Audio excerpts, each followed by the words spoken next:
அது எப்படிடா ஒருத்தன் கிரியேட் பண்ற 30 ஐடியா சஸ்பெண்ட் ஆகும்? எனக்கு ஆச்சே. ஃபுல் கதை சொல்றேன், மறக்காம ஃபாலோ பண்ணி வச்சுக்கோங்க.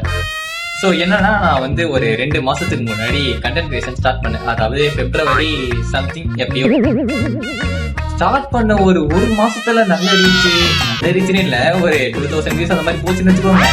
பட் ஒரு 200 ஃபாலோவர்ஸ் எடுத்துட்டு எவ்வளோ 99 இருந்து சம்திங் 200 ஃபாலோவர்ஸ், ஒரு 350 ஃபாலோவர்ஸ் கிட்ட வந்து அப்புறம் ஐடி சஸ்பெண்ட்.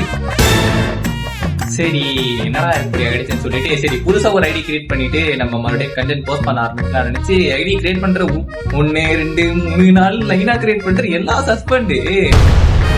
நொந்துட்டேன். சரி விட்டுருவோம், கொஞ்ச நாள் கழிச்சு மறுபடியும் கம்ப்ளைண்ட் கொடுத்துக்கலாம் அப்படின்னு சொல்லிட்டு இருந்த நேரத்துல என் ஃப்ரெண்டு வந்து என்னடா இந்த மாதிரி இன்ஸ்டா ஐடி பேன் அடிச்சாமே, நான் வேணா உனக்கு புதுசா உனக்கு கிரியேட் பண்ணி தரவா அப்படின்னா, எனக்கா கண்ணா 2 லட்டு சின்ன ஆசையவா அப்படிதான் இருந்துச்சு.